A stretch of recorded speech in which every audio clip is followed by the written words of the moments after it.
Okay. There we go.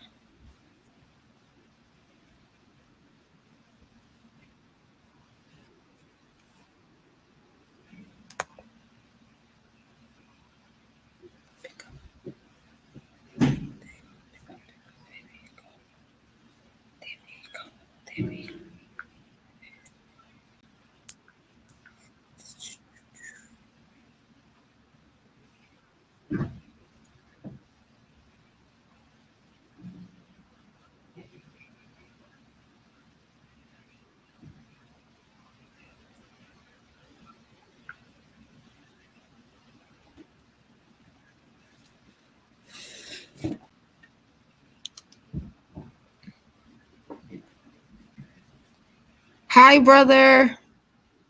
Keep it cute, brother. Y'all. Oh, damn. Turn it off. Okay. Too much going on in here. Okay. So, guys, I'm bored, y'all. Bored, y'all. Okay. So, I don't know where you guys tuning in from, but if you guys are watching on IG, my YouTube channel, or my Facebook, we're out here parlaying on this internet tonight, guys. It might be a little slow on some ends, still trying to figure this live streaming shit out. We out here. So, tonight's topic is relationships, sex.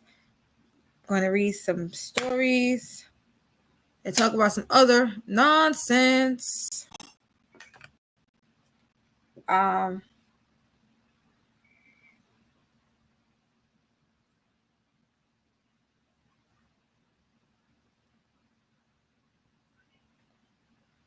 So,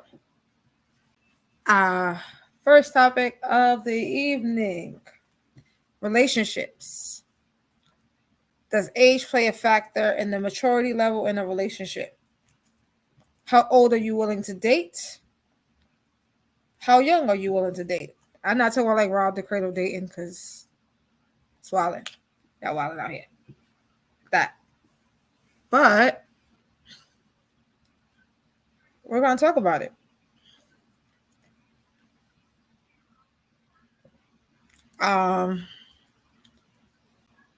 So if you guys got opinions, YouTube, Facebook, Instagram, leave your comments.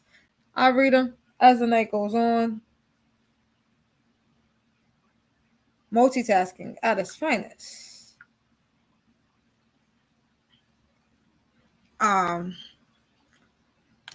So relationships are kind of tricky because I really think that everybody mature on the fastest level, and sometimes guys may mature than some girls may mature than guys, but it's just dependent. I say this for a fact.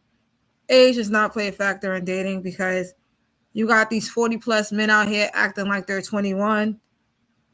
And I think those are the worst type niggas ever. The worst type niggas ever. Niggas that are too old to be out here doing 21, 22-year-old shit. You motherfuckers need to grow up. Like literally legit grow the fuck up. Like, you guys are not 21 years old. We cannot be outside just treating people like shit. Just because you want to treat them like shit. And what happens to the adult conversations in life? Like, I expect, not saying cheating is okay, but I expect teenagers and people going into their early 20s still trying to figure out if dating is for them or being monogamous is for them. I feel like anything past 35, going into your 40s or 40 plus, you should not be out here still trying to figure out your life. Like, be mature. You're not happy? Call it a quits, bro. Like, relationships get tricky, right? Don't get in the paint with somebody if you're not ready to get in the paint.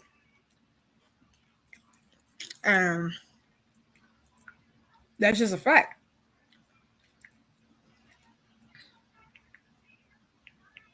Like, relationships are hard. We get it. Being monogamous is hard. So for a person to be monogamous, you know, man or woman, you know, it's hard out there. Temptations. You gotta know how to fight temptations and be realistic and shit and whatnot.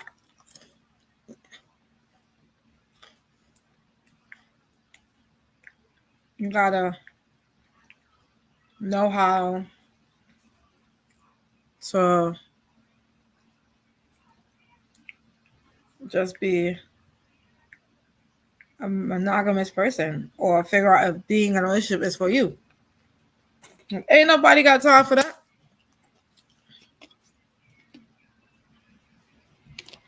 That's coming from somebody that was married for 9.5 years. And I date older. I've always dated older because the last guy I dated in my age bracket was my older son's dad. Now that I'm reverting back to dating, I like dating in my age bracket.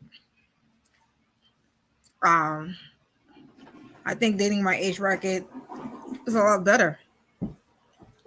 At first it was like going from dating 30 plus, 40 plus men to dating someone right there, age same, all of it. It was like a whole 360 type of thing. Like, and it wasn't a bad 360. It was an amazing 360. Like,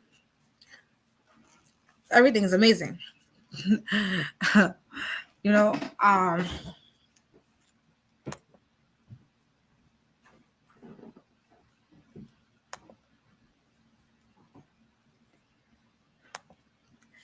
so Sophie, I said the generation is different. Nothing is the same. It's not just the older men, young women be bugging out. Of course, but it's depending on how young you're dating.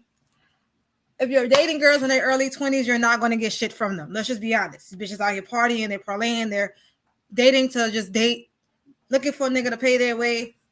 Not all of them, but a lot of them are. This generation is based off the internet. That is the issue. Now, if you're looking for women, young women like me, early 90s to 95, then you're somewhat borderline good, right? Because we're at this age where, for me, it's we know where we at. We know what we're doing. We already done parlayed in the streets. We done did all that shit. Now we're in our 30s. And now we're settling down and making those families and making those family values. Now, for me, I got married at 21. When I got married, my husband was 47, 48. So he was older. Just say I wasted my time. Put me period. Wasting my time. Wasting my 20s. Going outside, parlaying, and doing God's know what, right? But I, settled down, had 2 more children. Now I got 4. 4. See, a lot of fucking kids, y'all.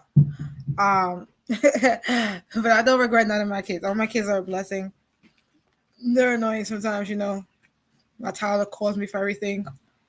My 7-year-old swears that she's 4 again. Parenting is the most hardest in dating wise because a lot of people who are not full-time parents don't know what being a full-time parent consists of.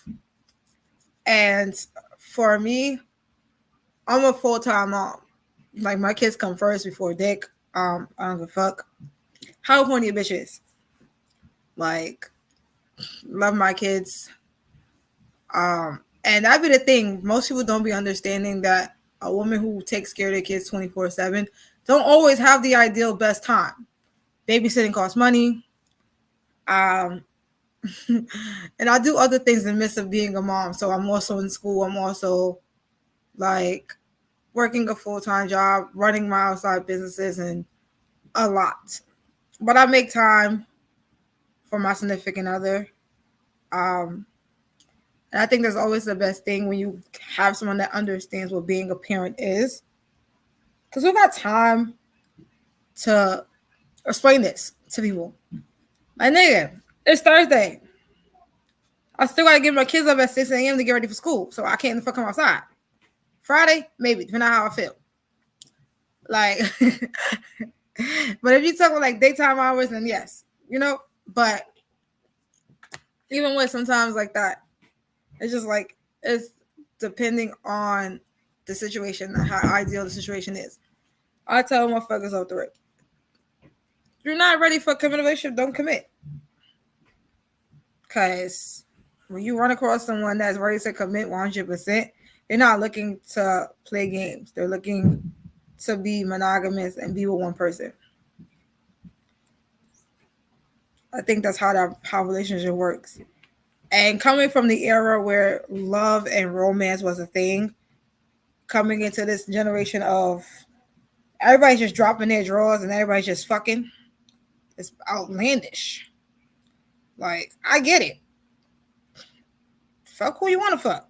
At least wear a condom. It's like, have some type of level of self-respect. We're not saying go out there and fuck 20 people in a day. I done seen shit like that on Instagram. I'm like, damn, your pussy didn't hurt after 20 niggas? Fuck. What type of pussy you got? Or somebody said they sucked 10 dicks in a day. What? Like, how you got time to suck 10 dicks in a day, bro? Like, what the fuck? Like, there's certain things just never made sense to me. Why women say, like, I'm used to like the Little Kims and the Foxies, where sex appeal was a thing in the 90s. Now it's not just the sex appeal; it's the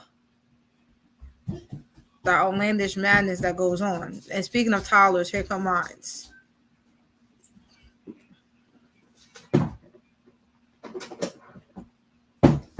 With her toy suitcase. Don't know where she's going, guys. But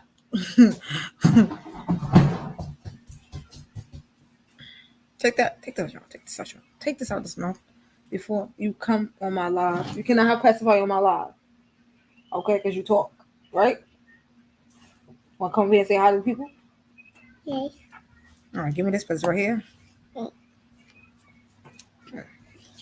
There go my broke best friend, y'all. For my broke best friend. Say hi to the people, Stormy. Hi. How old are you, Stormy? 4. Yeah. Can you write your and name? And I get my hair done. Yeah. Now, people who watches my lives and seen Stormy plenty of times, like this Child got is my older hair than me. done. Yeah, she I got likes. my hair done. Yeah, she I talks. put Yeah. my head down. I put my head down at the same time. Where all the crackers go? I want one. All right, let me see if I got cracker in my bag. Go this way real quick. I want more. I want this one with a star and the cracker. Let me see. And Papa. That's not pot rock here. Yeah, Give me this. No, Papa. thank you. I want that. No, too messy. Take that. Mm. Take that, please. Thank you very much. But I love it. Thank you. I put it in my mouth. Put some up. And I can put it in my mouth and have some.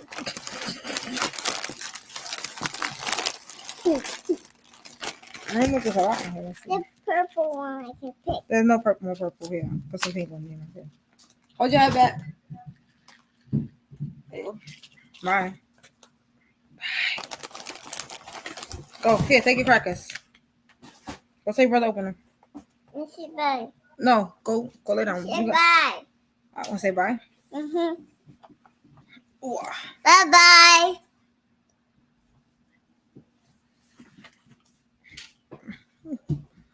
Toddlers. Now, like I was saying,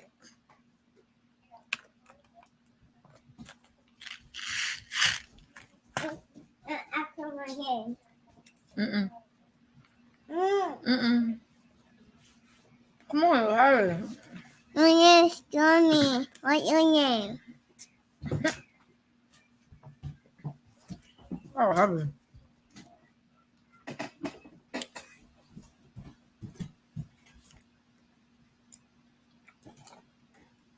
All right, candy in my mouth. Now I can see better.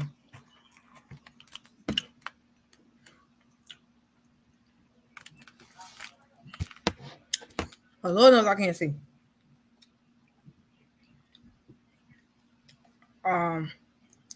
But yeah.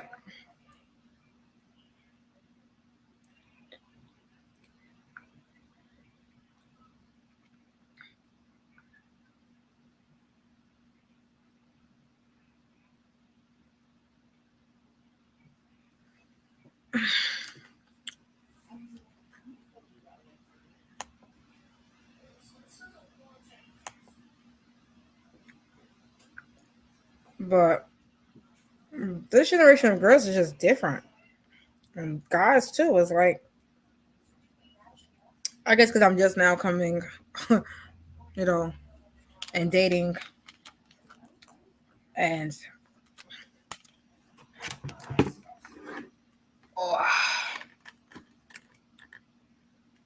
um, but when you find that person, like your person, like the person that just studies you and is just paying attention to everything and can tell when you're mad through a text message, like they can just tell you everything, like everything about you. Like, I ain't gonna say my person's name, but the person that studies me the most can tell when I'm mad and can tell when something is bothering me. I don't like to really like to open up my feelings and whatnot. And I'm still learning how to just be emotional and be in my feelings. I'm very jealous when I need to be. Okay. I still keep it cute. I never let a bitch see me sweat. Cause I'm me. Duh. But I don't have to worry about that. Right? My partner and my person, it's not like that. So I hit the lotto. I hit the lotto, honestly. I hit the lotto, guys, I hit the lotto and I'm definitely like just as amazed as anything, because it's like you'll be shocked when you find your person. Like in the very beginning, it was like, he's saying all the right things. Is it too good to be true? Do I just trust the process? Do I go with the flow? And I like when he calls me out on my bullshit. Like he told me, because I've been hurt so much that I move like a nigga. And I never realized that I do that. And I'm working on fixing it and making it better. I don't like to be a damsel in distress. Okay, I have a pin on my vest, my work vest, that says I'm not a damsel in distress. I'm a dragon in the dress. I've always been in survival mode, protecting myself, protecting my heart, protecting my me. Just so I'm learning how to let someone else protect me and my heart and my feelings, and I'm trusting this process because it's different. You know, you're trusting someone even after all the heartbreak and after being hurt and being so disappointed in life, period, because life is just draining as fuck. Um, but I'm able to take accountability because now, when you have grown and matured to a level where you can honestly say you fucked up, yeah, I fucked up. I can take accountability for all my fuck ups and all my mistakes because that's growth. When you're in a relationship and you can take that accountability in yourself and the things that you have done, that's growth. That's maturity. That's saying, hey, I'm not perfect, but I can fix it. And not just by words, but by actions. And I'm learning that. Um,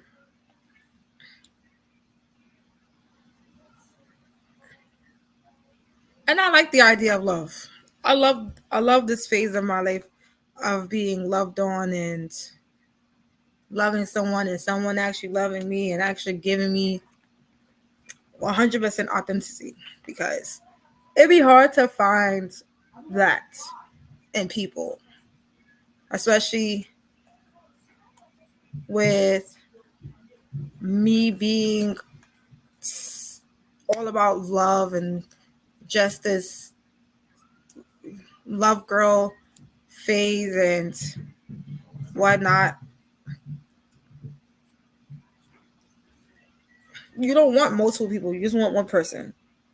You want to be in love with one person, date one person, build your life around one person, travel the world, do things with just one individual person.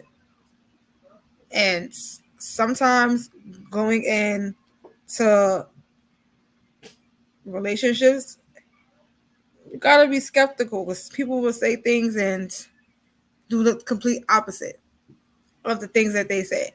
But with my person, it's not like that. I get 100% of the time the attention, the love, and I like it. I like it. Um, I do the same thing back. 100% of my time, my affection, my love, generally just showing up for the person and being the person's support system, backbone, and 100% like, you know, just there. Um, the way sex work in life, man, listen, right? We're not going to act like everybody's sex life is perfect. But when charisma, yes, here, go lay down. You got daycare in the morning. Um,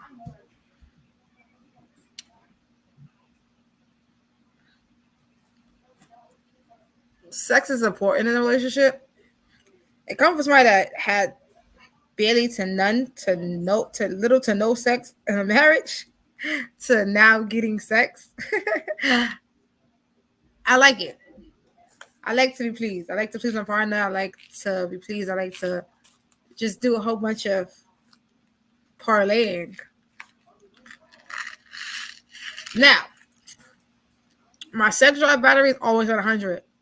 But if my life battery is only on 50, we're only going to have 150% of sex. It's not going to be 200. So I might have to go round one, take a 2-hour nap, round two, energize. Like, what is it for you to get that 200%? Gotta take naps. But that's just me, right? And I tell people to just step out your comfort zone and try any and every fucking thing, especially with your person.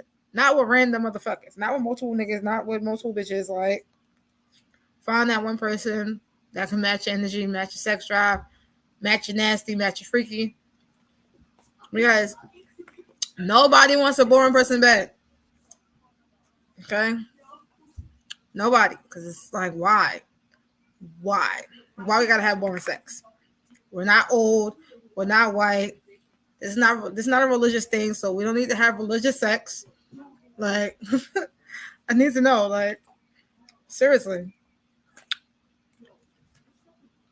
I don't get how people can have so much vanilla sex.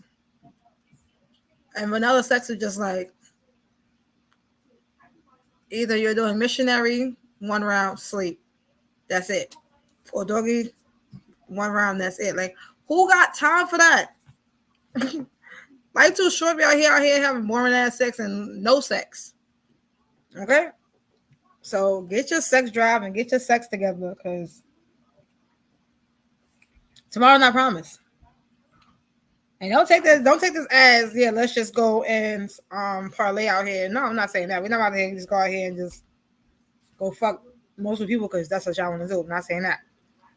Wrap it up. Shit, go have a one night stand. Go have a threesome. Go have a foursome. Like, go to a swinger party. Like, if you're single, do those things. But if you're not single, screw your partner. Go get some whips and chains and handcuffs. Spice that shit up. Stop being boring. Life is too short to be boring in bed. Okay? And my person I know is definitely watching this, knows what time it is.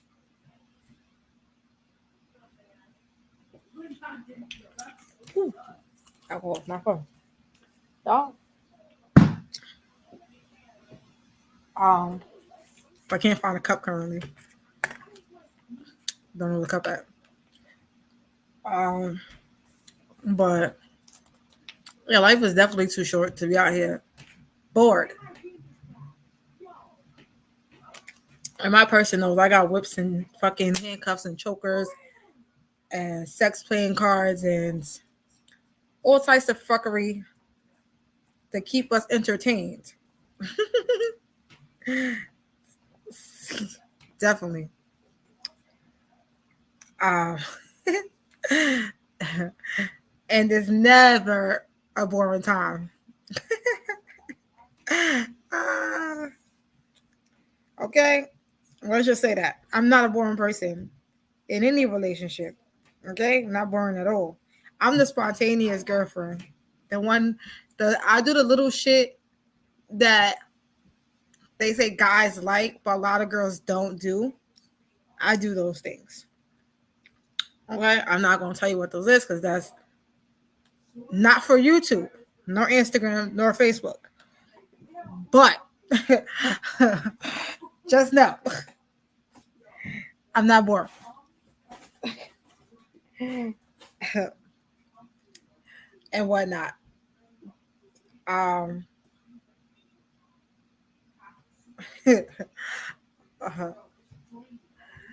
Let's see, what else?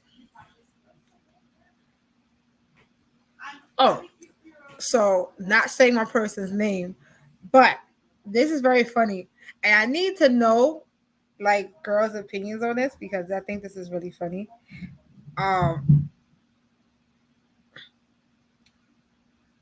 Shit, I forgot my train of thought just now. It come back to me in a minute. Um, but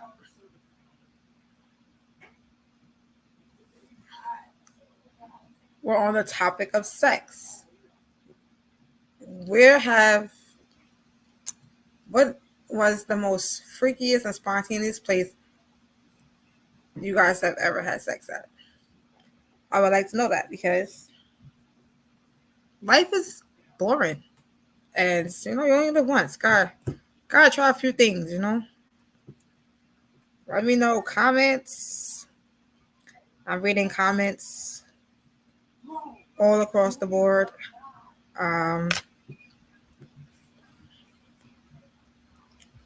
You guys think I drawing these comments.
Okay.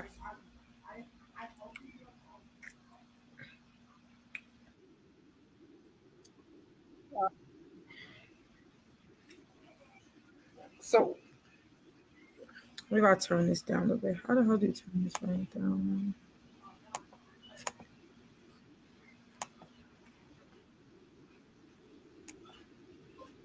Okay. You might hear an echo because I'm live on Instagram too at the same time. And it might be a delayed response.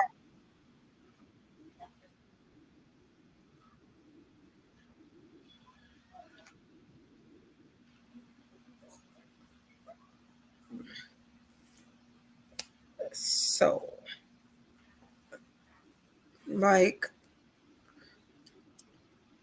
um there's a balance, but like do you guys know if there's a balance between sex and love?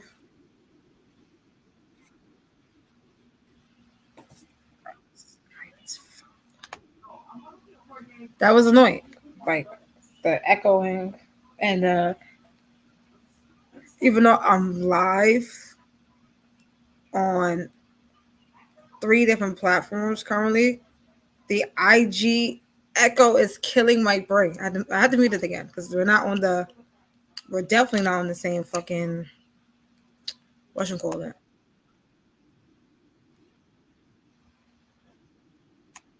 Okay, I can hear myself. Perfect, great. The echoing. I can't do my brains. But usually I write stuff down, but I didn't write stuff down because I was working on my book. Um, just haven't got a title yet, but I'm almost done writing the book. Now I never have a strict topic that I would write about when I'm writing books, poetry books, because my mood changes. So I might like to write love poems, or I might want to write about sex, or I might want to write about real-ish tacos. Like, I like tacos. You know, tacos is one of my favorite food. Or I might want to talk about issues that are happening, um, or might write a poem on my favorite author. No, but my book's never on topic. It's never one topic. It's diverse bunch of shit. You might cry at the beginning of the book, and then at the end of the book, you might be like, "Damn, that kind of made me horny." That's like how my books are. So you never ever go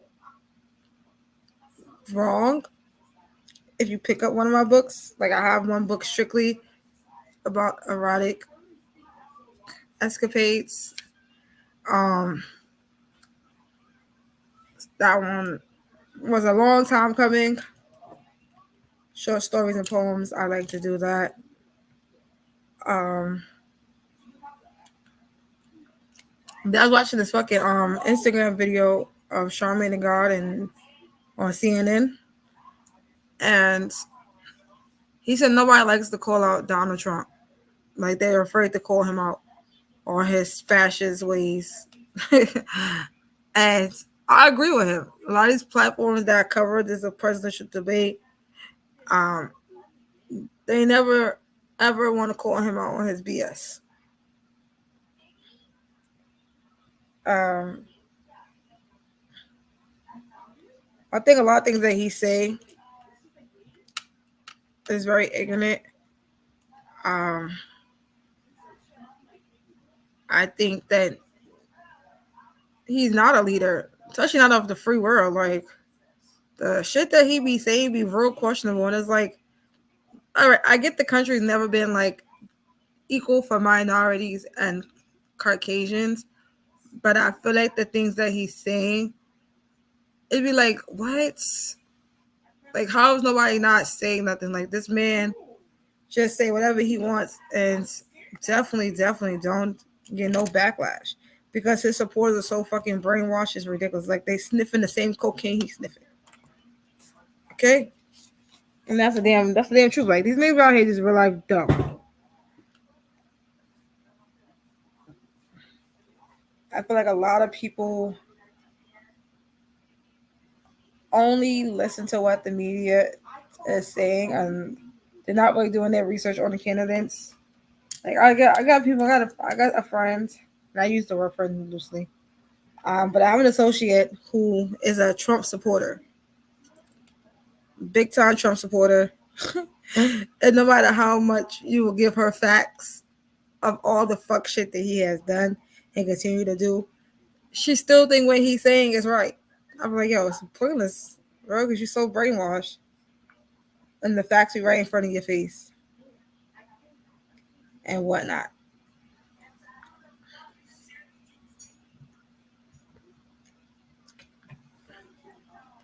This race it's coming up soon. Voting is coming up soon. And, gotta make a smart decision. Nobody talks about Donald Trump and how he's a threat to the nation. He is a threat. The shit he's saying be fucking crazy. Be fucking stupid. I can't. God bless.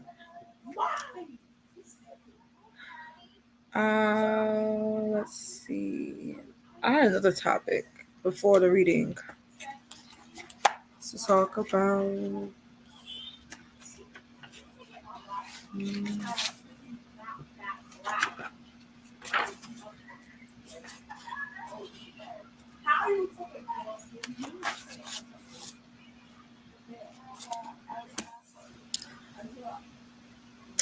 So,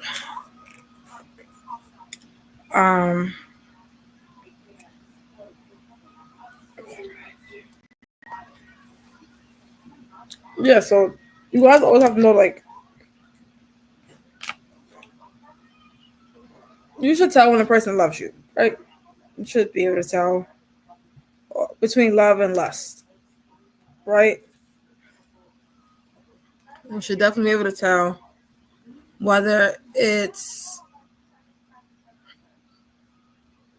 romantic or it's just fun. Because when you have sex with somebody, you guys are swapping souls.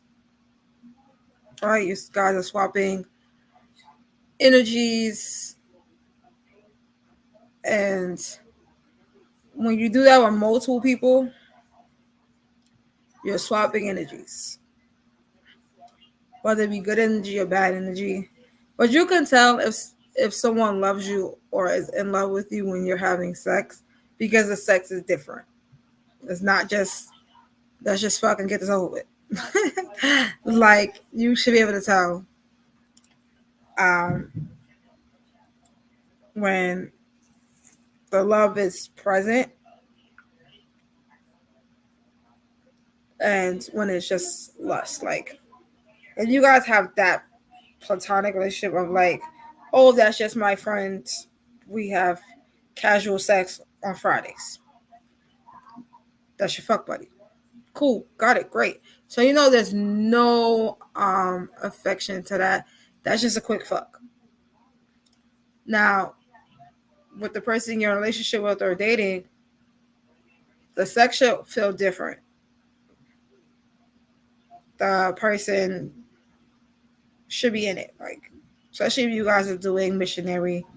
There should be some eye contact. It should be like, I'm not saying sex in a movie type situation, but like, you should be able to feel their love and their energy. Because that's the person you're predominantly having sex with. That's your person. So that love and that energy that they're giving you should always feel like love. Unless you're just not into it, then that's different. Like I said, I've been married. I didn't have sex just to have sex and get nothing out of it. Been there, done that. So I know when I'm not into sex, I'll be like, okay, I would do the same position because I know, like, what position will make you nut fast. Just so that I can go take a shower and go to sleep. Like, I'm not bad. I'm not a bad person. I'm not a bad person. Don't take that as me being bad. I'm just saying. When I got to a point in the marriage to where I was no longer into it, and just to keep him away for like 6 months, I'll pretend to enjoy the sex. Okay, I would do a certain position that I knew that made him nut fast to call it a fucking quits. Okay,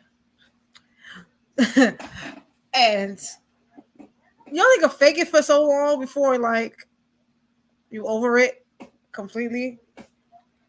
I'm not saying let's go out there and just fake sex because that's wild. But I'm saying as a person who has been there in that type of situation where you're not into it, you don't love this person anymore, like your hands are tied and you're just over it. But you want to keep them away for 6 months. Find that one position. Let you know that it's quick. And the position for me was reverse cowgirl. Took him less than 10 minutes to finish his business, and I took a shower and laid down and played my games on my phone.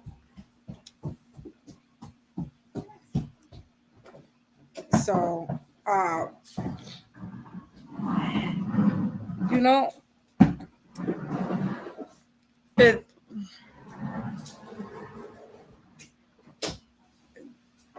there was a time where monogamy was no longer in the relationship on his end.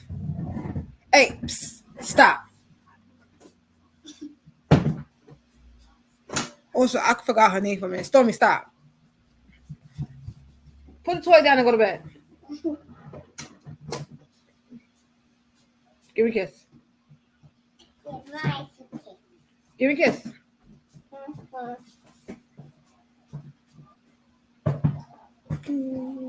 I talk to them. No, bedtime. No, bedtime.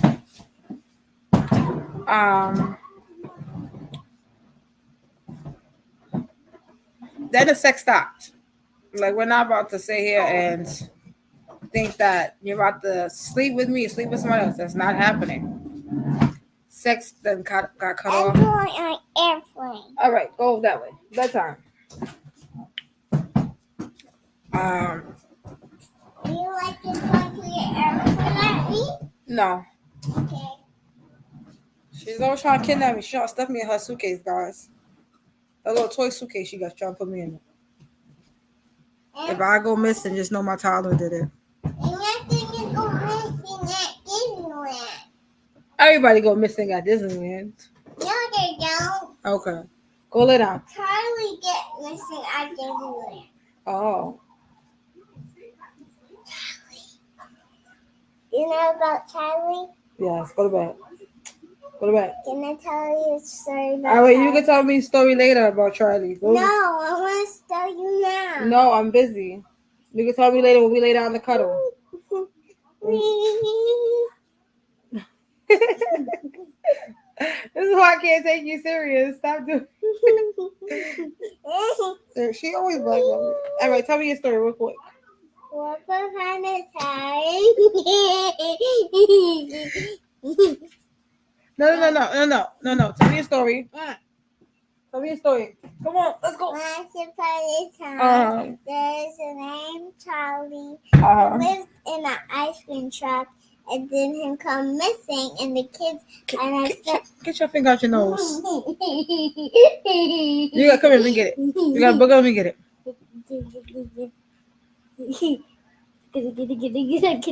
All right, so finish telling your story. Once upon a time. No. This is what happens when you have a toddler who loses track of what she's saying. Like she just literally started the story. We're not starting the story over. So Once you upon a no. So you time. and Charlie did what? Once upon a time. No. Charlie lived in the ice cream truck, Uh-huh. and then it come missing, Uh-huh. and we found a bloody car named Charlie Car, and then we found blood on it, and then kids went, and then we found the car driving by itself. Oh, okay. Thank you for the story. Bye. Thank you. Bye. Thank you, Isaiah. Isaiah, can you bring me can you reach my cup out in the sink and bring me a popsicle, please?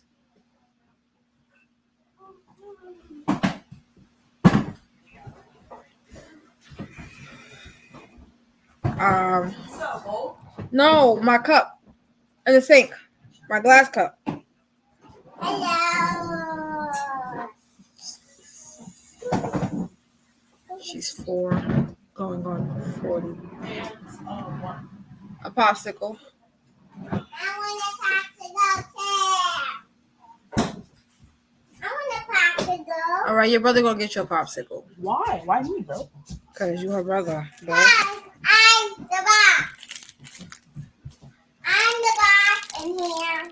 Oh, you're not. So I'm going on my vacation. No, boss goes on vacation. okay, that's what I was saying. I'm the boss in here. All right, go in your room, please. Go take your boss stuff in the room. Don't say that. Please and thank you. Here, bro. Here. Take that. Go. You gotta put her in her bed, Isaiah.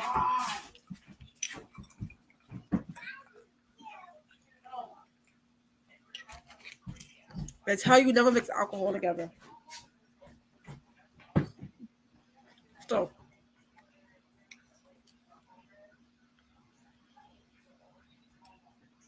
So,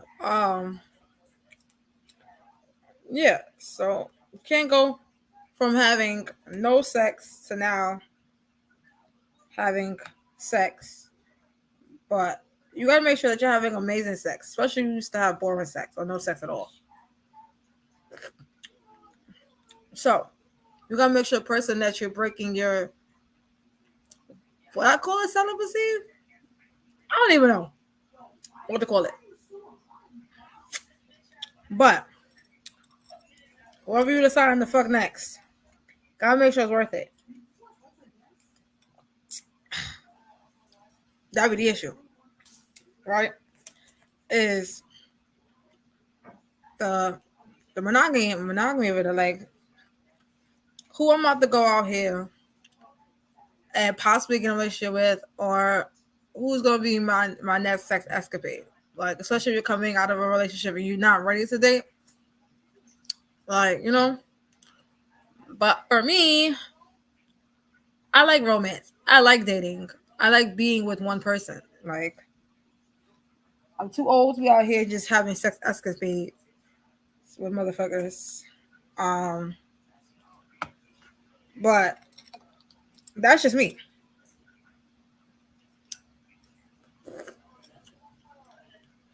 Everybody's not like me. Some people like to have sex with people. Not a day, maybe a week. I guess. I don't know how this shit works. But, you know, the sex always gotta be on point. Gotta be A1 great sex. Can't be boring. Now, in the midst of you finding a person that's going to give you this mind-blowing orgasm that you've been dying for, you know, my person gives me mind-blowing orgasms, so I can't complain. Right? But you have to have amazing sex. Like, it's just part of life. And I read a meme that said, a woman needs to have an orgasm to have kids. there will be no kids. Because a lot of men, not all, but some, don't know what a G spot is. And that becomes a problem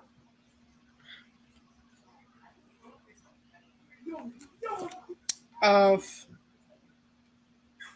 sex, like how you in a relationship and can't make your partner come. Now you got some very talented women out here that can suck a nigga dry.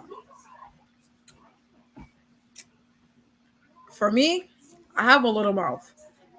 I I don't mind sucking dick. My mouth is just little, so I might not be able to do that with just my mouth.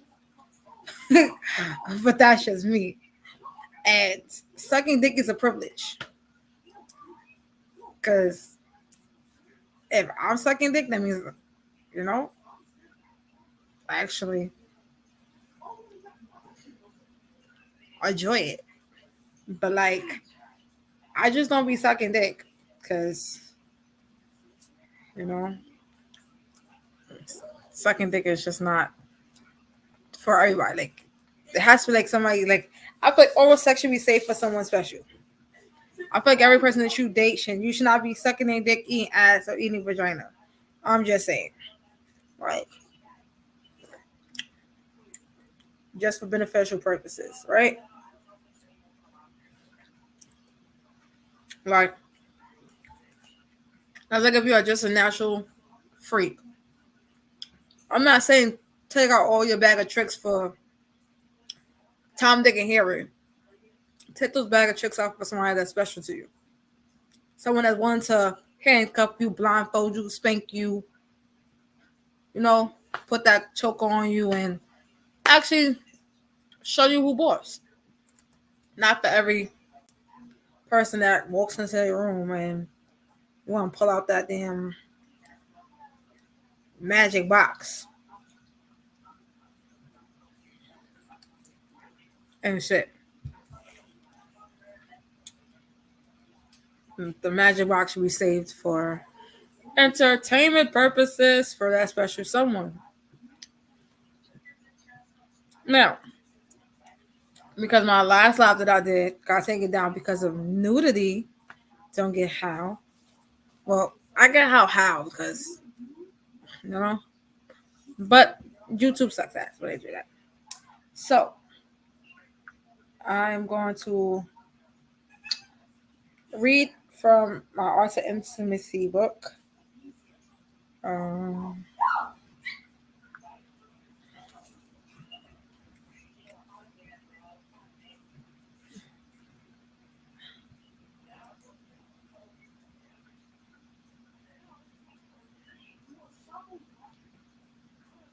um, so in this book, The Art of Intimacy, it's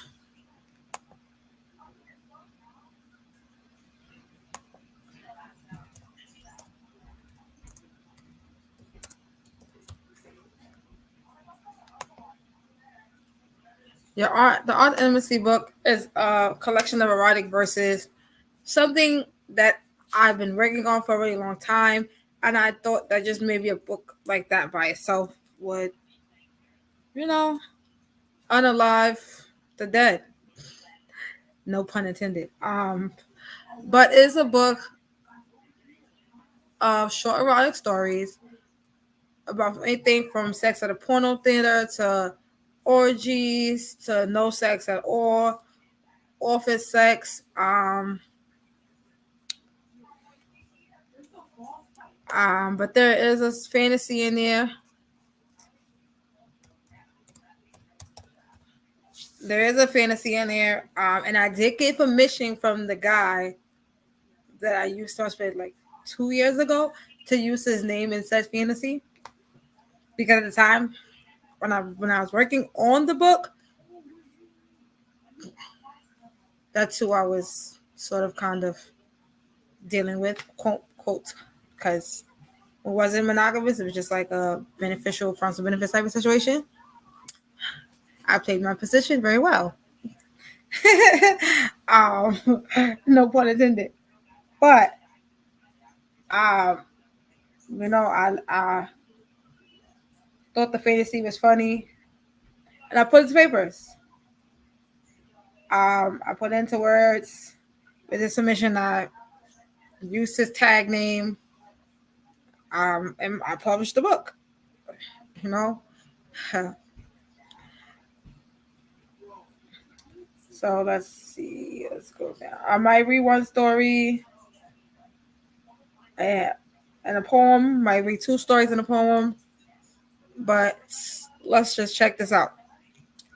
Now, for most people that don't know this, like Queen of King, Goddess of King, Mistress of the Night are all my characters. They're all a brand because I like all things sex. I like to explore the world of sex and what's out there.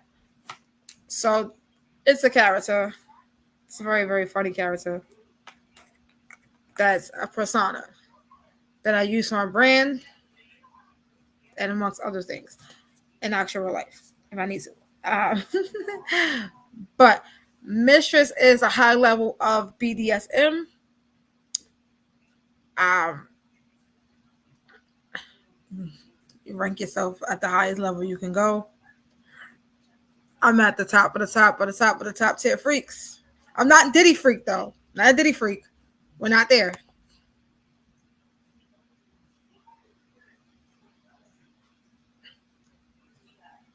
Um,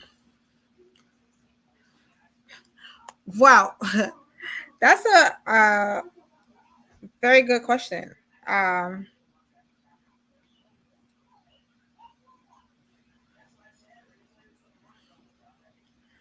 well, it's depending on what my man wants. Like, I might pull out some tricks. Might pull out the can of whipped cream. Might take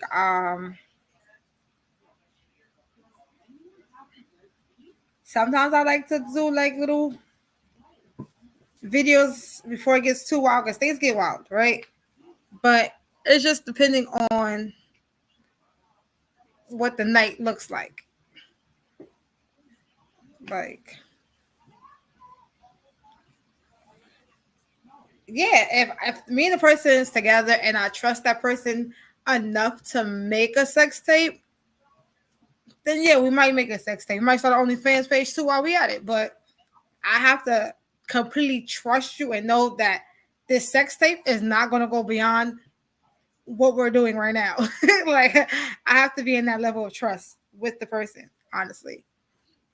Um, you know, before I just out here make sex tapes, people gotta be 100% trustworthy of that level of nasty. Because if you want me to perform on camera, I gotta trust you. Gotta trust you because it's just not my face in this tape. Your face in this tape too. But still, me being a woman and me having children, especially daughters, I have to know that this tape is not going to want to my internet. I just have to. That's just me personally.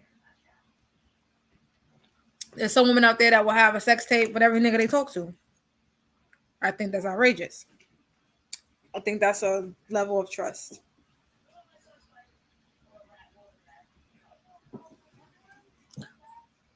Okay, we're about to keep this cute.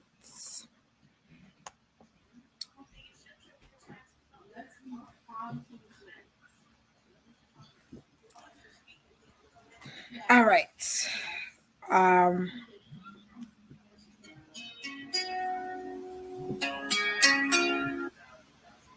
mm, let's mute this volume. I didn't change my ringtone, honestly. We're gonna put this on.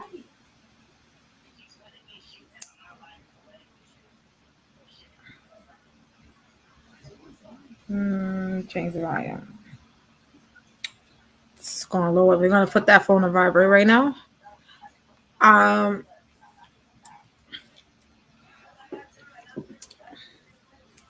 I think in life, it's all about adventure, and I'm not saying I'm far-fetched adventurous, but before, I literally think I know all the park up spots. Because what Cardi B said, she ain't too rich to still get popping in the backseat. So I feel like every now and then it's okay to step out your comfort zone. And I'm not saying let's have sex in broad daylight, ladies. I'm not saying that. Okay, if you bone up doing broad daylight, then that's on you, sis. I'm just saying every now and then, if your man drives a car, spice it up. Tell them at least discreet place, no cameras, no nothing. Try it out. Whether that be at back alley, under a trestle, park up in the beach area. Like there's places that are at least very discreetful. You can have sex in the car, outside the car, with full travel. Try it. Okay? You will be very surprised. When because I used to be very shy. Like I dated girls for a little while. So when I started dating guys full time, sounds like a full time job, right? But when I actually decided to date guys, the first thing I did with the guy was anal. Wasn't really ready to have vaginal sex. That was just, it wasn't my type of thing. Oh, like outside? And then I like just like, oh, okay, that's different. Never had sex in the back alley, freeloading like that. I didn't have sex in the trap house before, but that's here nor there, right? Um, an alley, the trap house is an alley, but I can't just be outside in the open like that, depending on the time and day of the situation. But when I started talking to guys and figuring out if guys was what I wanted to date at that point in life, the guy was 26 and I was 16, and that was the first thing that we did was anal. And yeah, I lived in the hood, okay? I lived in the hood. We had a lot of abandos and shit like that. Shit. So yeah. Trap house it was. Um yes, I was underage, yes. Like I said, I was new to this thing. Trying to figure out if guys my age were fun. I fooled around guys my age and they were just too childish. And with this guy, kept it very discreet. Um, but that's how I got turned out to anal, was through this guy, and I was 16. Um, uh, and that started my thing. That started my thing with older men. Um, from there, I went on to date guys in their late 30s, guys in their 40s. Uh, the only guy at that time was my older son's dad, and we wound up having a kid together. My child is 12. I had him at 18. That's playing hooky and hooky parties, and didn't know what the fuck we was doing. Okay, we should have been in school and not a hooky party. But wound up having my first kid at 18.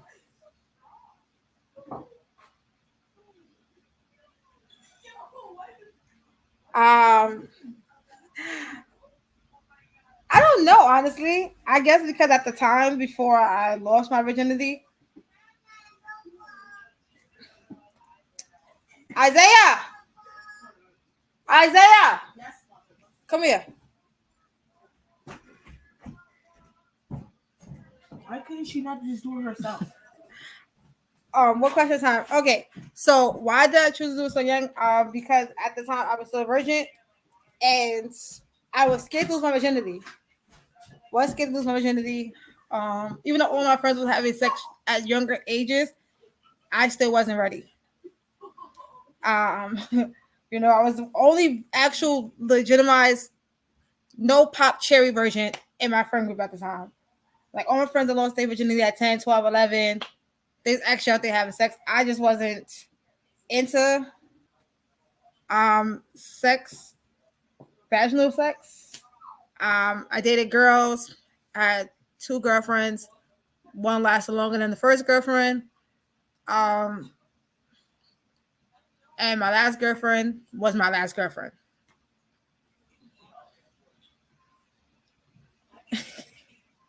Like when you're having sex, nobody thinks about getting pregnant. Like nobody's not thinking about that. You know, like I said, it was a lot. Cutting school and was a lot, but um, I always like stepping out the box, and I feel like people should do that. Yeah, some people are scared to get people pregnant. My brother, my late brother, friend, he had his first kid at 13.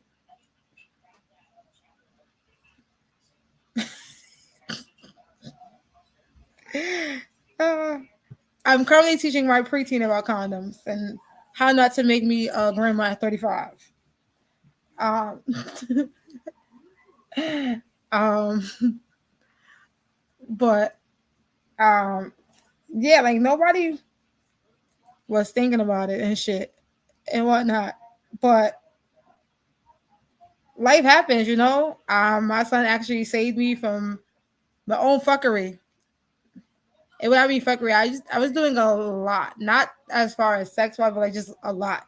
Outside fighting every day. I was getting suspended every day. Like sex wasn't the issue for me. It was me outside every day. Thank God he does. Thank God. Thank God he kids on Minecraft and Roblox and talking to his friends on the phone and not thinking about sex. Because I wouldn't know what to do with myself if this boy telling me that he ready to have sex at 12. I'd be looking at him like, what? But I couldn't be a hypocrite. Only thing I can do is prepare him for what's to come. That's it. All I can do is be a parent and parent him. I was not rough. I didn't come from a real ideal situation growing up. I think because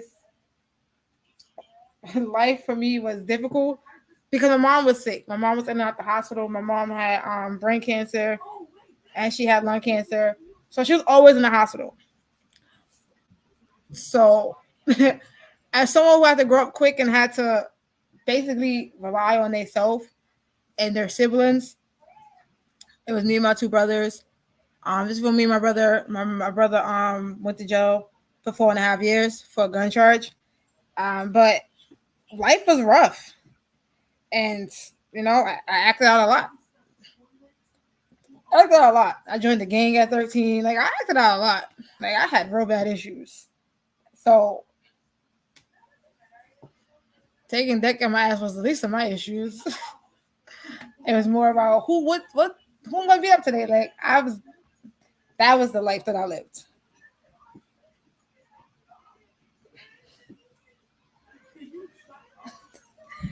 Did I eat the kitty? um, do I eat vagina? I played the fifth. Nah, but you know I have, like I said, I had a girlfriend, so it's part of sex, right? Um, I eat pussy. I think I eat pussy better than a man will eat pussy, in my opinion. But that's here no there. I haven't had a girlfriend in so long, and I'm not really into girls like I used to. My girlfriend broke my heart, so dating girls was out the window from there after she broke my heart. um, but you know, life, life's things happen. Just be spontaneous. Don't be boring and just you know try new things and like go to Spencer's and go to the sex toy island.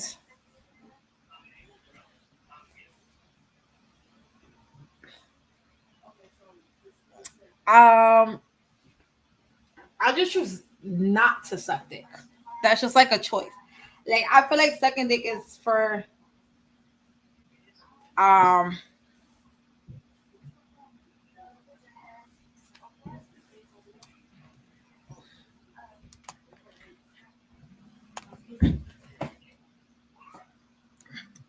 Uh,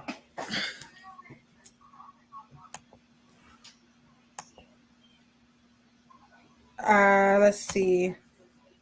Okay, let's see. What's that say? How is your life with your man? Um, I like it. I honestly like it, love it. It's hard to put in words.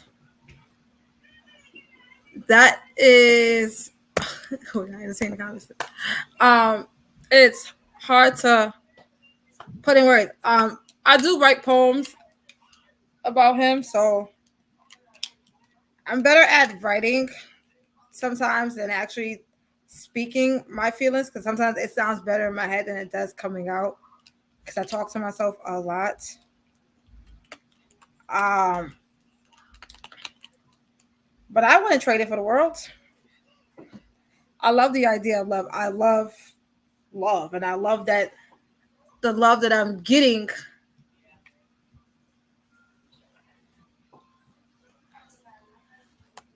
The love that I'm getting, I like it. Um,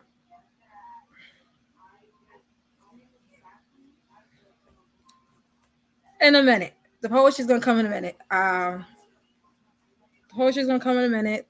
But I love the idea of love. I'm hopeless romantic. Like I said, come from the early '90s where romance was really big. Romance is not taking as serious.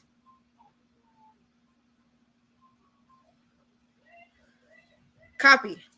Um,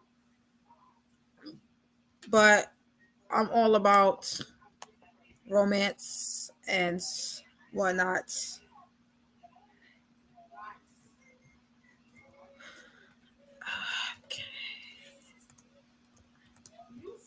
Yeah, it's like you're working with.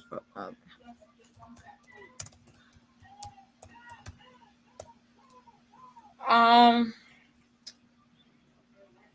Yep.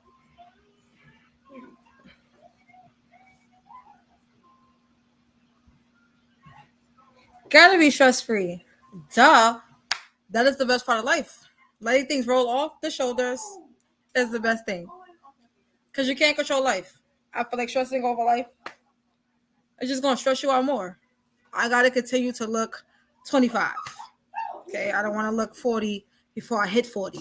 So I'm learning to let things roll off my shoulders these days. Letting life just life and let it flow. Um, but I'm going to start reading from my art intimacy book. So as soon as I find my glasses, which are right here in my face, um, all right, let's get this reading starting, guys. It's called The Long Wait. It had been 2 months of daily edging, 2 months with 7 run-ins, and 2 months since her last orgasm. He promised her that every 2 months he would give her permission to come. Tonight was the night she could finally have the orgasm she had been dreaming about. She wanted it to be excellent. She had waited so long, having anything less than the best would be a shame. She dreamt about it, his cock buried deep inside her. The feeling of his cum filling her up as she trembled over the edge, enjoying the total bliss of pleasure. She spent all her free time while she stayed at home edging herself. He was an essential worker, so she sent him little videos of herself while he was at work. Videos where she would be edging herself or her telling him how much she wanted his cock, wanted him to fuck her hard, wanting to feel him coming inside of her. She tried to be a good girl, to put his pleasure above her own, but she was so very desperate.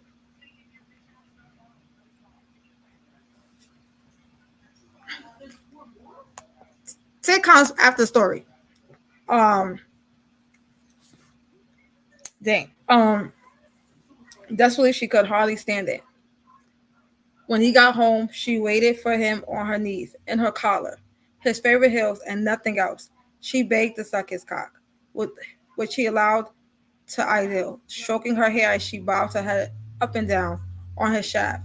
It didn't take him long to finish her mouth. She smiled up at him, opening her mouth so he could see his seed swirling on her tongue.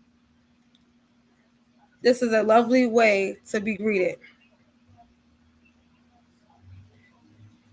I don't even know. Don't even get me the line on these YouTube rules. Okay? Don't. We're just hoping for the best. I did put that this was not for kids. So hopefully I should be good with their strict guidelines. So hopefully, you know. Um I thought it was better than saying the D word. I don't know if cock is allowed because I think this is a more appropriate word than the other word. I can't tell you. Um that is a lovely way to be greeted. Girl, go ahead and swallow. I'm going to shower before dinner.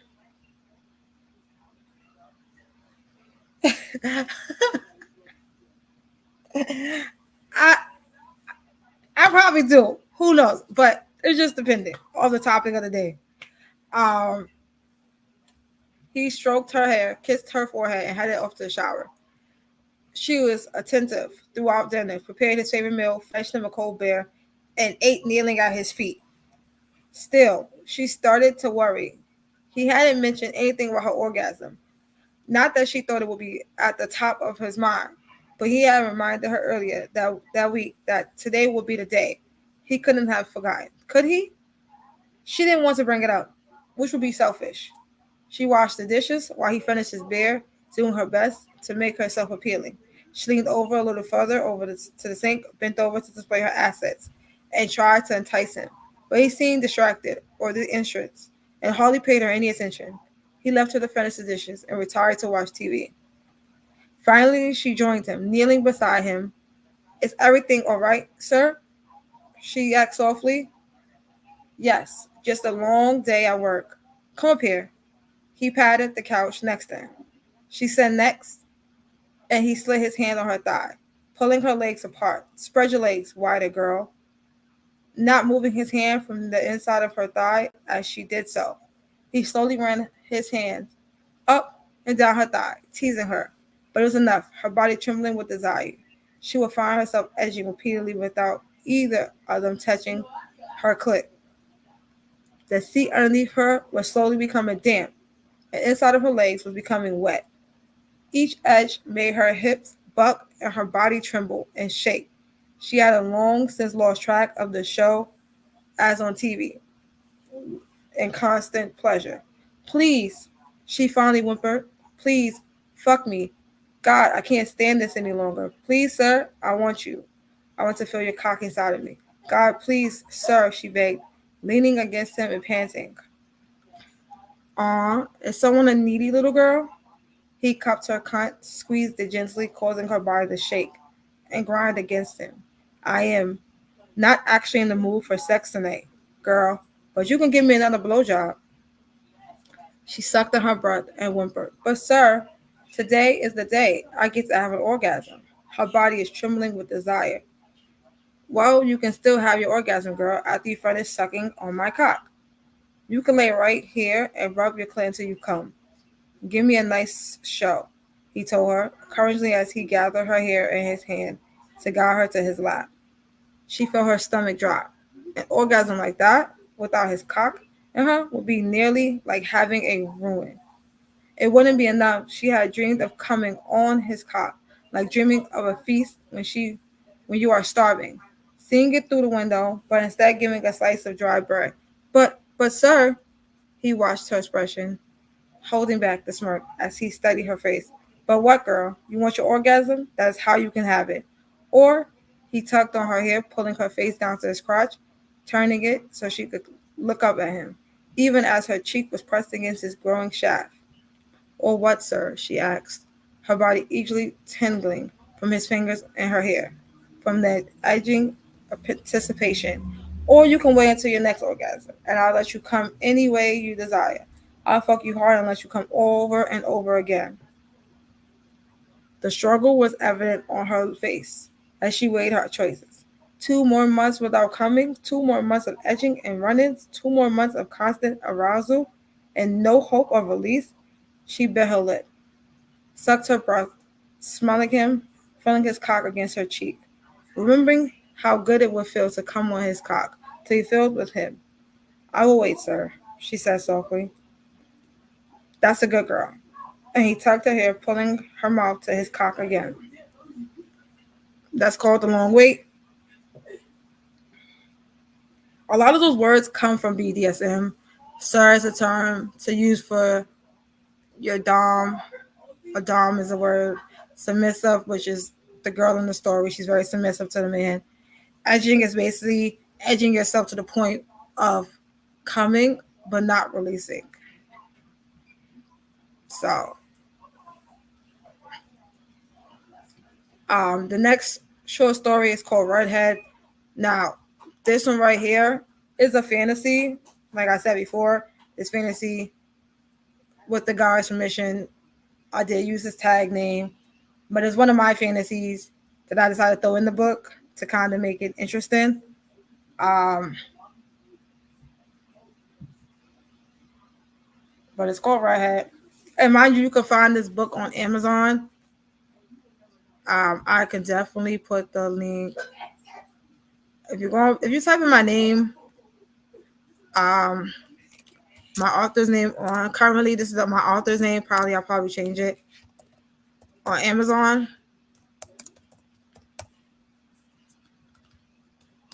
You can definitely find all of my books on them. I have a total of 9 publications, 8 poetry books, and 1 mental health journal. So you can definitely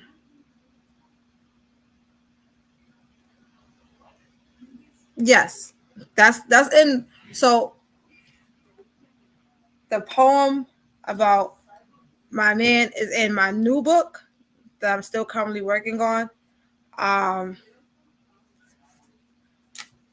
After I read from this book, I would definitely um, read the poem. So the title of the poem is called "When Two Souls Fall in Love." Um, let's not skip the programming directions, okay, guys? So let's stay on topic, please, and thank you. Um, Redhead is the title of the story. She was on her knees before him, hands not bound, but behind her back, just as he liked. Long red hair did not cascade down her back, as usual. Now, it was tied up tight in a high-end bun, stray strands flying loose around her face from where his fingers had taken hold of her head. Her lips were parted, mouth open and waiting, her eyes a gentle brown, looked up at him. Her face had sweat dripping down her face as she regained her breath. Her master was giving her a moment reprieve while he stared down at her. Master is like mistress. They're high level ranking in the BDSM world.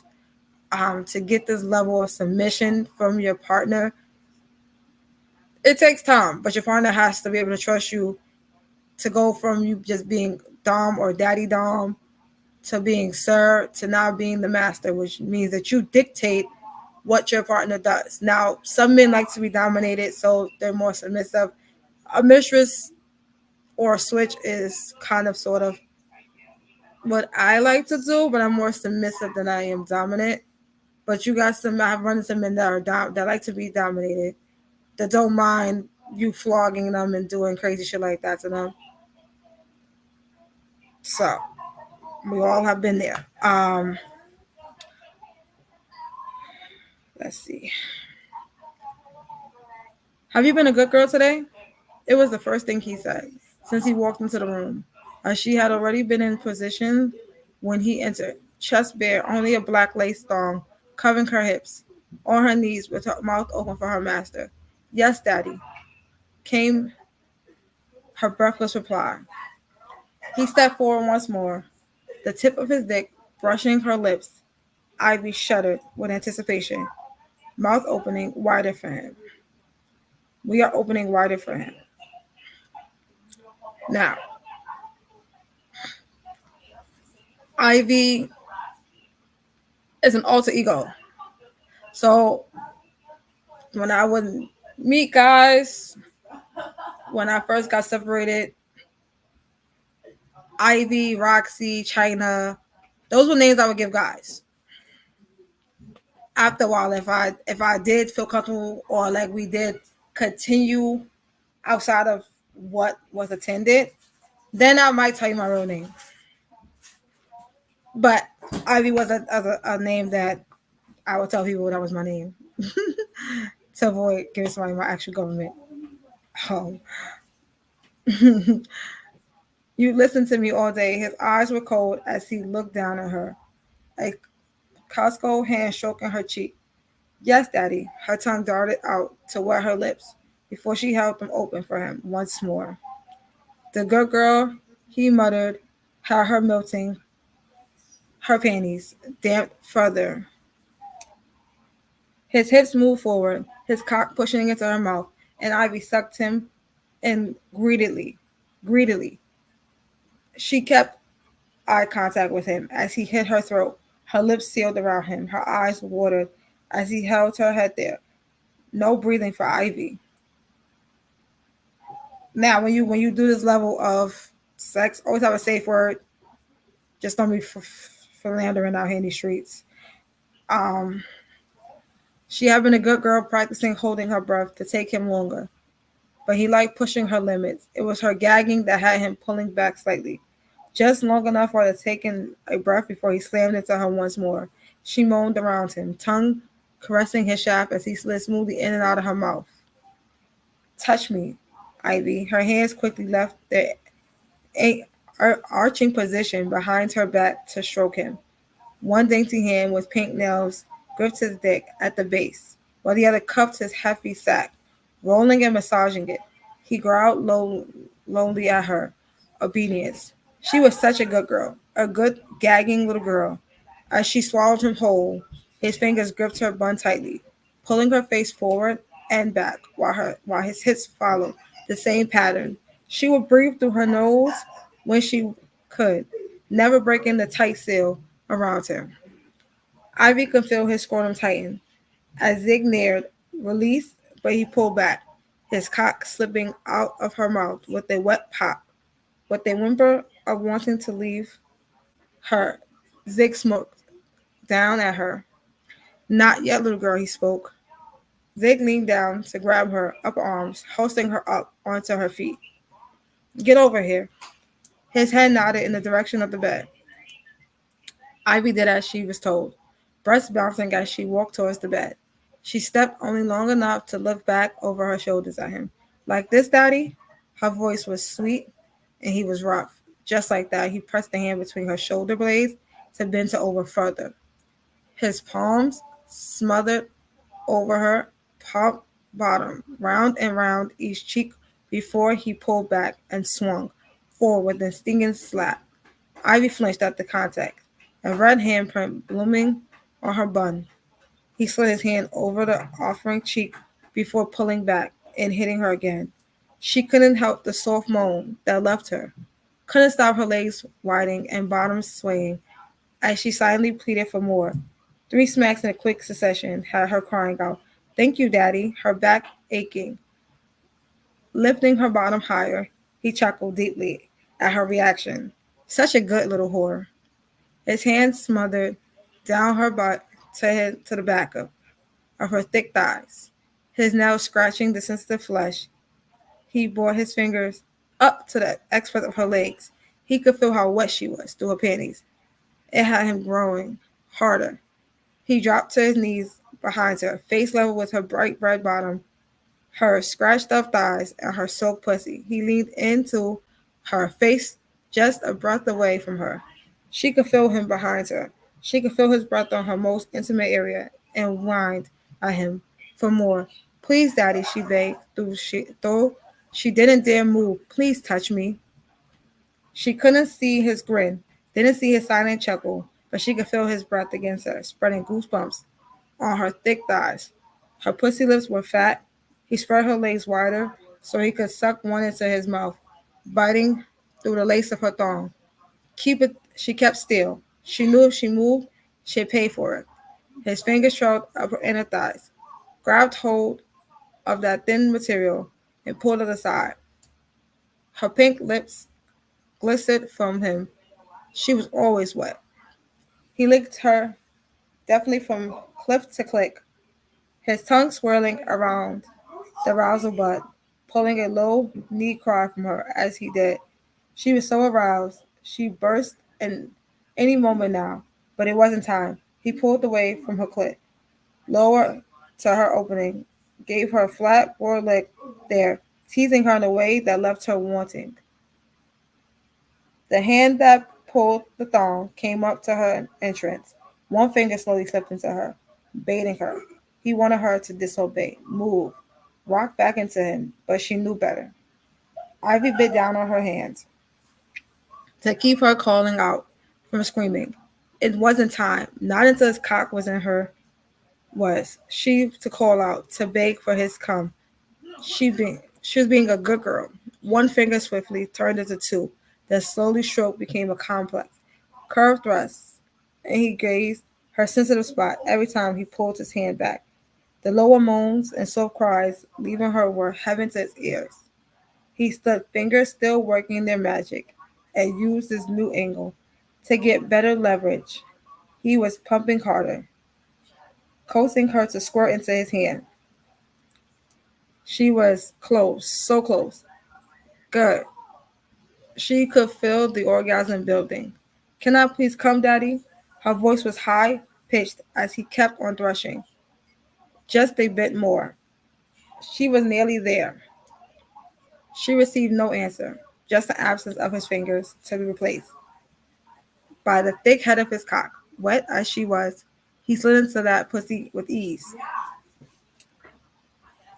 His hands reaching up, he pulled her back, one hand in her hair, the other on her shoulder. Come, Ivy, he commanded. The sound of his voice, the feeling of his cock, it was all too much. Ivy came undone.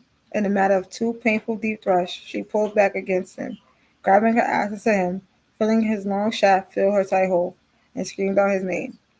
He held her tight, his pressed against her ass, his cock as deep as it could go. Shook through the orgasm. It peaked and finally it was ebbing it away. The story's long. Okay, we're gonna stop right there. No more for you guys. Let's see. Where is my other book?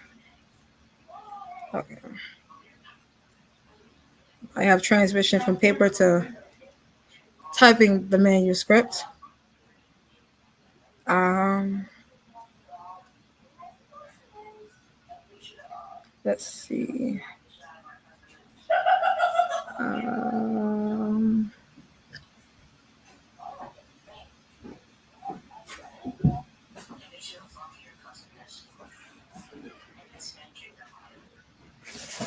okay.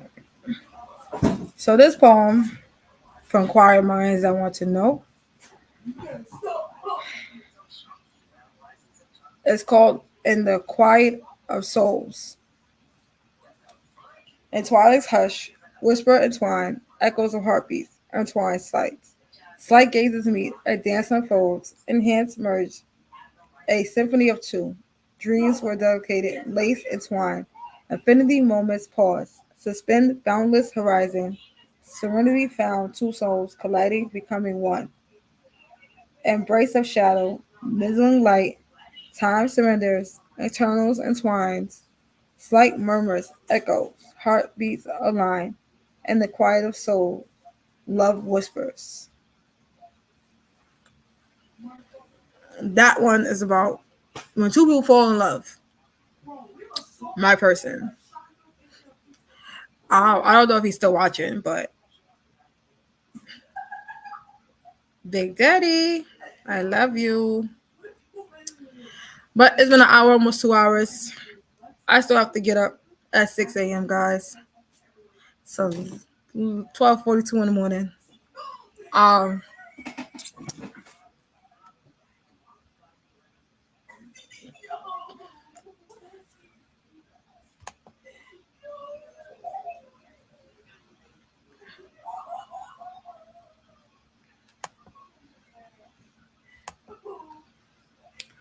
Um,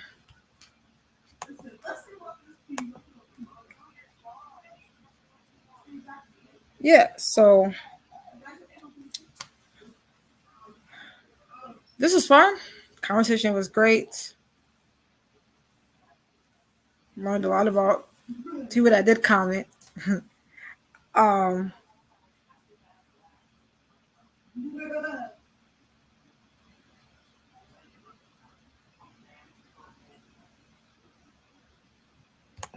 um, let's see. Let's see. I might read another one. Oh, this one for my book is called Survive. It's called Survivor. I survived the 90s. The crap academic, neglect, childhood trauma, sexual abuse, the teen parenting statistic, the hood, the death of my brother and mother. Through the haze of chaos, embers of pain, I emerged resilient, forged by fire, tempered in sorrow, each battle scar a testament, etched into my skin, a narrative of survival, written in blood and tears, but I stand undaunted, unbroken, a testament to the human spirit, defiant in the face of adversity and cruel dance. For I am more than my wounds, more than the sun of shattered moments. I'm a survivor, a testament to strength, to courage, to enduring power of the soul's relentless flame. As soon as I figure out a title for said book, then everything will go.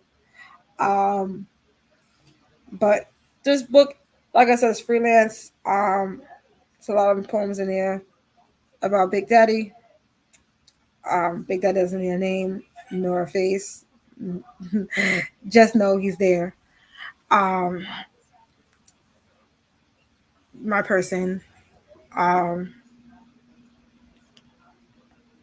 that now I turn to for everything. Like I'm just, it's hard to explain.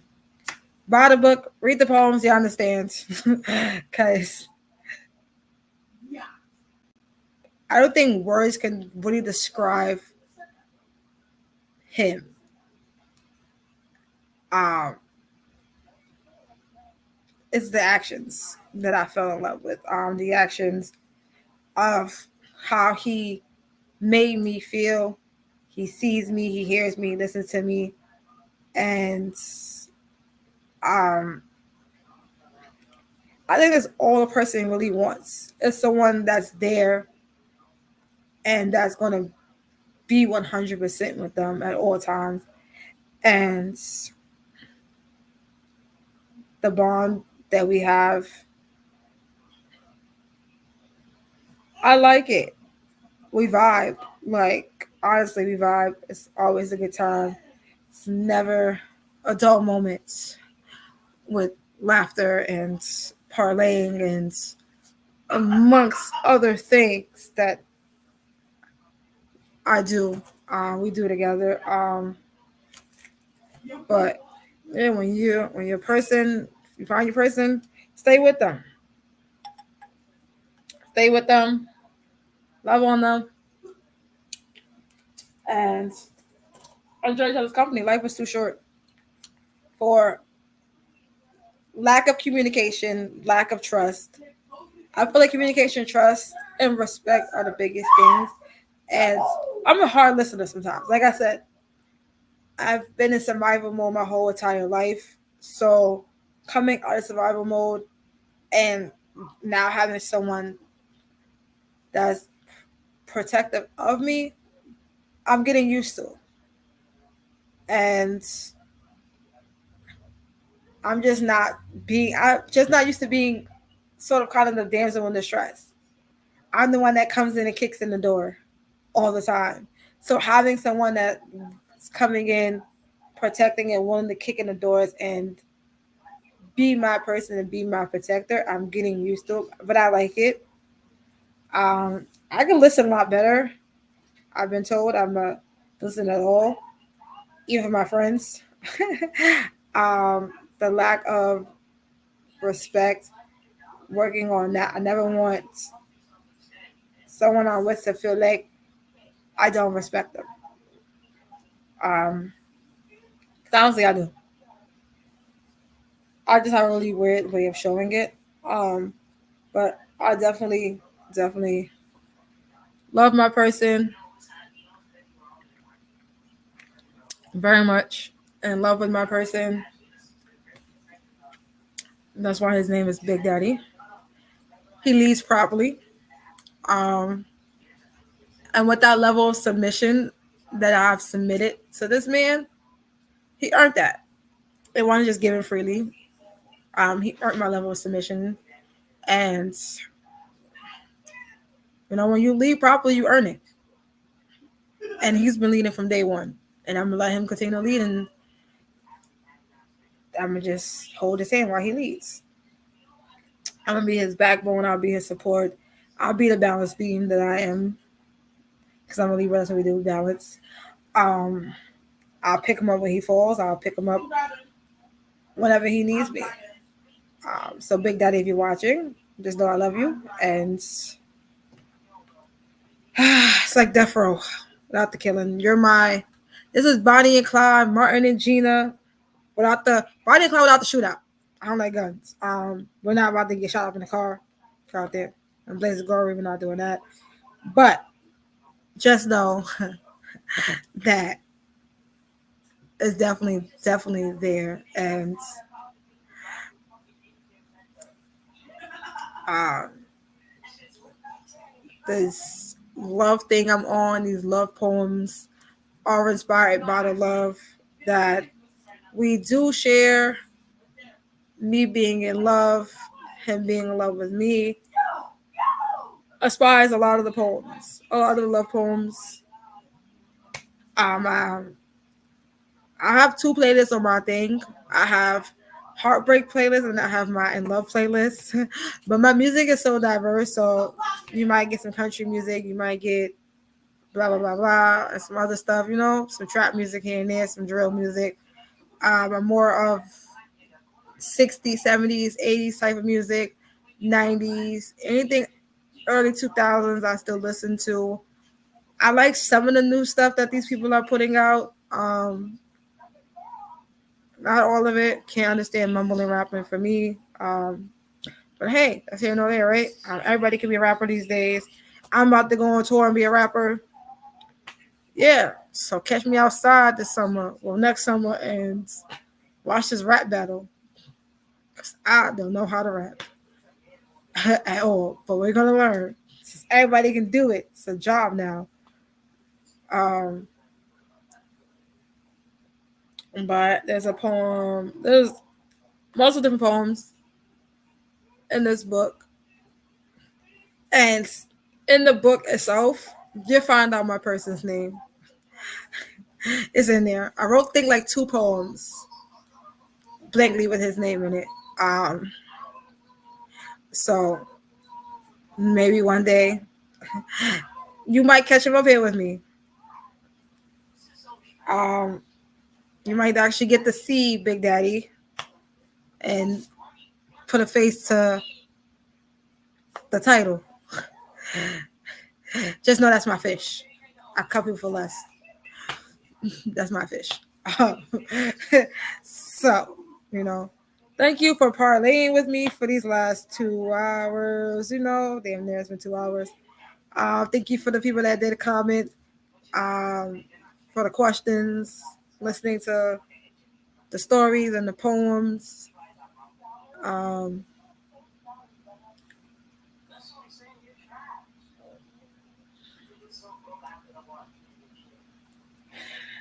One more poem, and it's a love poem, but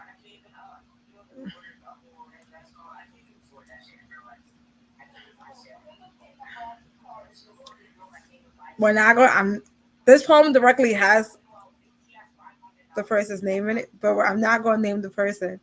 Nope, I'm gonna bring him up here on my YouTube channel.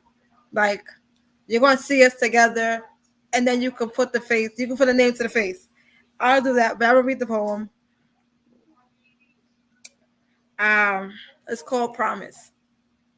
Big Daddy, I promise to love you forever in the quiet hours of twilight embrace. Your laughter echoes through my dreams, a mellow warmth a symphony of grace.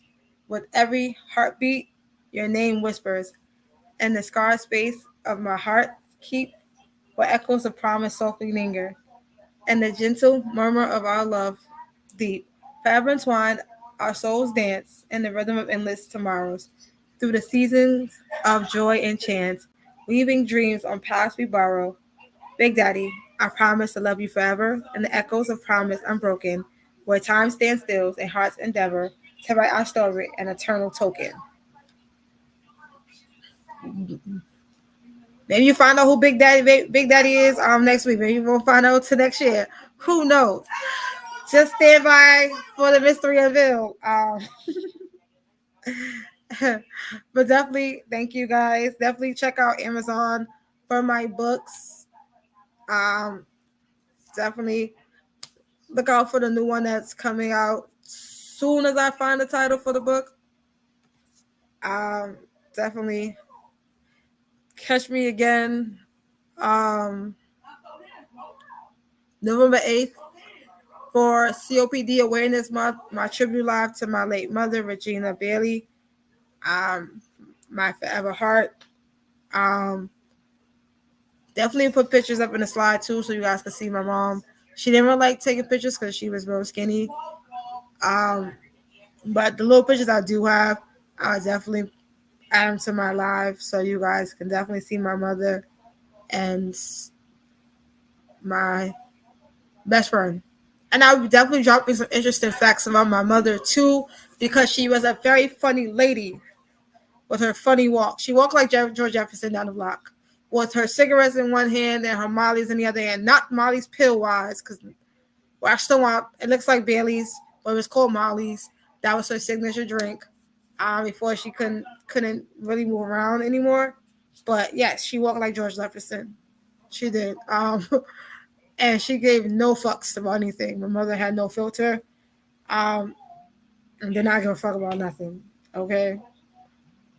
But definitely check out that live coming soon. I'm putting together. Um, you know what to do. Like, subscribe. You got my Instagram. DM me some questions, some stuff that you guys want me to talk about. DM your ideas, fantasies, whatever. I'll talk about whatever fuck you guys want to. DM me on fucking Instagram. Either at Mixed Beauty 1993 or my other professional account, Mistress of the Night. If you read my blog, Queen of Kink, I haven't posted in a while. I'm doing this live blog, but it's Queen of Kink.com. That's my blog. Go up there, check out the stuff I do have up there. I definitely will be writing more to give you guys more content and stuff. But there's stuff up there now. I do give out sex advice on there. There is a it's not a fantasy. It really did happen. But I did write about something that actually happened on my blog. So definitely check out that. Yeah, thank you guys for joining me. Have a good night. Stay safe. Don't drink and drive.